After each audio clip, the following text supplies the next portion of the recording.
Alan, I know you are angry, and you're concerned. And your youngest has once again abandoned her family in favor of that deviant. I tell you, if I had my way, I would march over to Kelly's right now. Stop! For once, you're just gonna listen and comprehend. You are damn right that I'm angry, but not about Emily, about Sky. She just got here, and already you've got her jumping through hoops to please you. I was just trying to bond with the woman. You were pitting her against Ned and AJ. You need to understand it's unacceptable. I will not allow it. Oh, you will not allow it. And here I thought I was being rather charming. I know Sky did. Anyone would be who had two eyes. Alan, what the hell is wrong with you? Do I need to check you for pills? The game stopped right here, right now. Or so help me God, I'll throw you out of this house for good. A few minutes ago, you offered to leave this house, which is what you should do. Instead of trying to rope me into a conversation, we've had our little chit-chat. It's done. Finished. No, it's not finished. Not anything. You know, I have to admit, if I were in your position, I would feel exactly the way you feel. You were really ambushed. No kidding. I was supposed to be renewing my marriage vows and celebrating my birthday, for crying out loud. I know that. I do. And instead, you're sitting around your table with a woman from your husband's past and a daughter that he didn't even know he had. Of course, that's a shock, Monica, and I can certainly appreciate that. But you know what? We're grown women. Can't we just talk about this like rational adults? You want rational?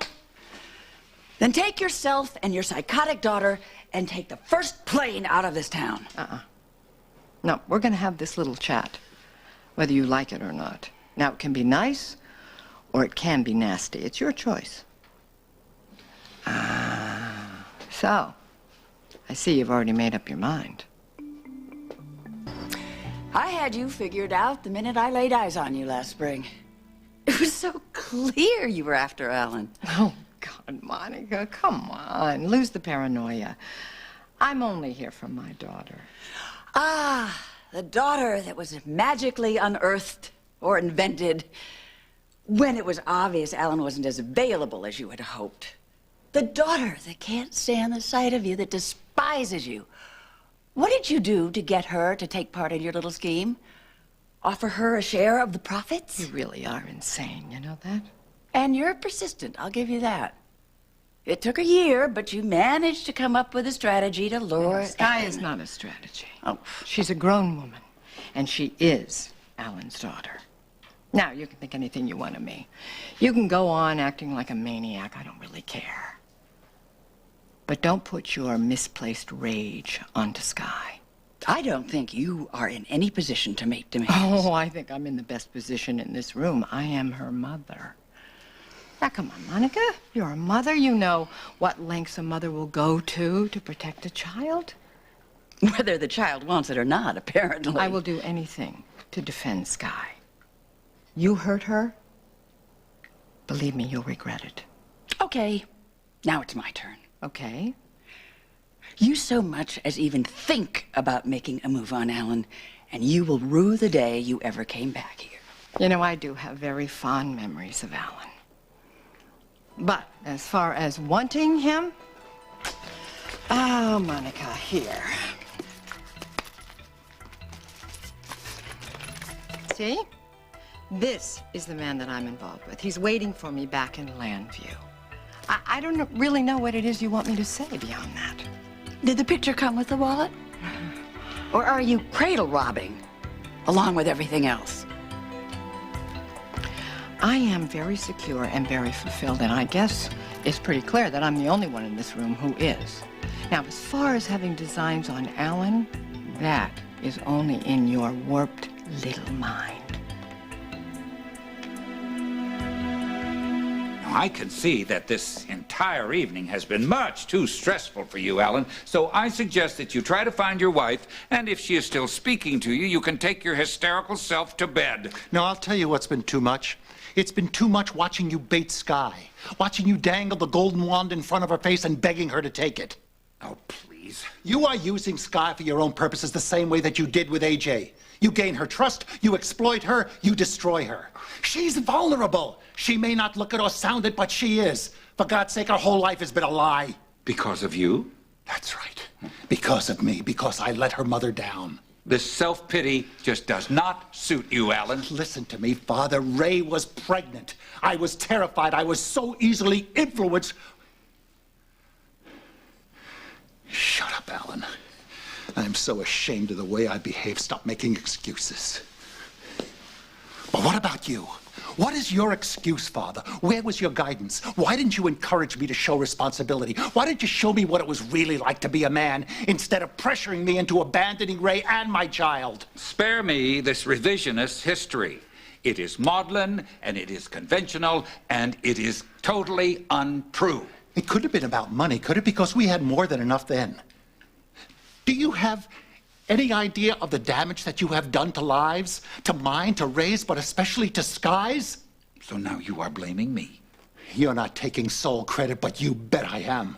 I take responsibilities for my failures. What about you? You go around preaching family from one end of the day to the other, and then you close your door on your own grandchild? You turn your back and watch her being sold to the highest bidder? She was supposed to be adopted, not sold. That's just a figure of speech. Oh, my God. You knew. You knew my daughter was alive?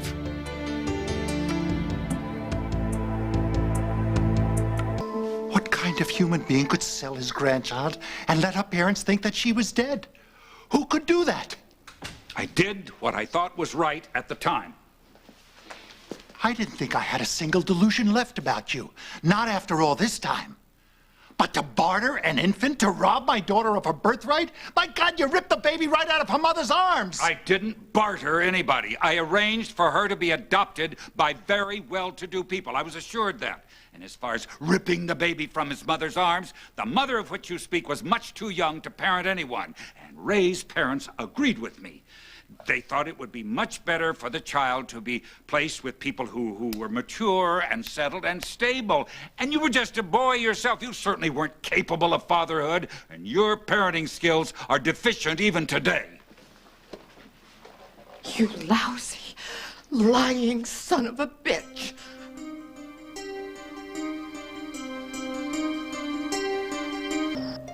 Do you have any idea the pain and suffering you've caused? The years of grief? Ellen, speak to her. I carried her inside me for 9 months. I felt her move. I felt her kick. I loved her with everything that was in me to love. And then, they told me she was dead. Do you know how much grief that is? The hole that was left inside me. How I grieved. I couldn't hear a baby laugh or cry. I couldn't even look at a child without falling apart because of my grief, my loss, my baby that I thought was dead. And that was because of you? That was a long time ago. No, Edward, you see, it doesn't get better, it gets worse. The wound, it gets bigger. The pain, it becomes more hurtful. The grief, it becomes overwhelming. And whoa, and that was because of you. You were just a child. My age has nothing to do with it, Edward. Nothing. I was a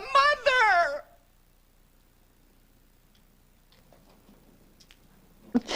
You've got to decide the most important decision in my life. And you didn't really know anything about me. You were a heartless, selfish, egotistical man. That my child was only, what, a little inconvenience to you? Is that it? Everything I did was in the child's best interest. It was in Alan's best interest. It was in your best interest. Well, you were a blind fool. Do you know the hell that I've been through these last 2 years trying to find my daughter, do you? The daughter that you stole from me. It's eaten me up. It's It's eaten up my life. Don't blame me for your problems.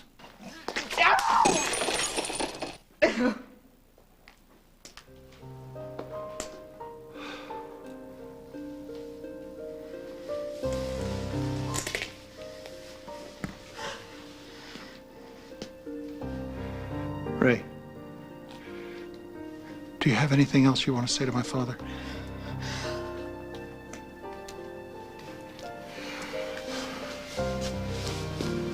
Get out. Excuse me? You heard me. Get out. With pleasure. I have had quite enough shattering crystal and hysteria for one evening.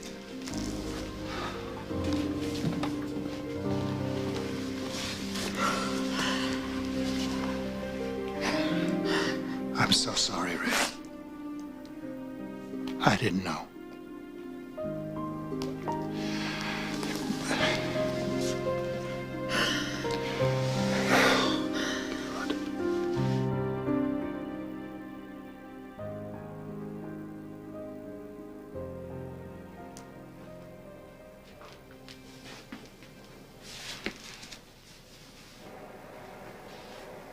Sky?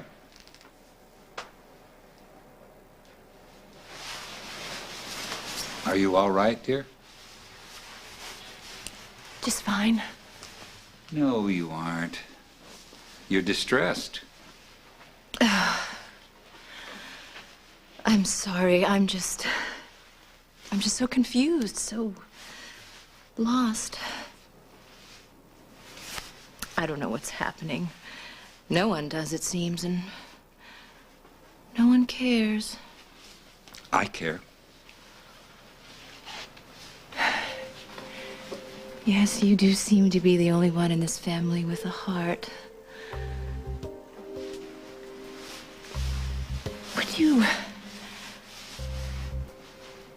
Would you take me for a walk?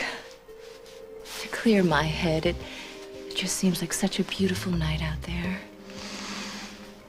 I thought you'd never ask.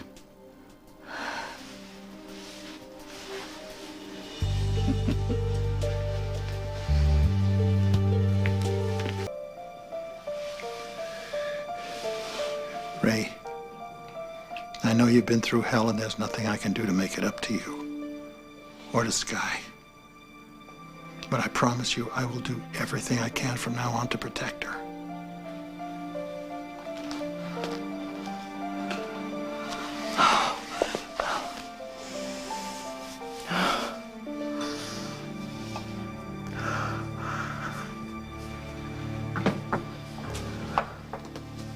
Well, look at this.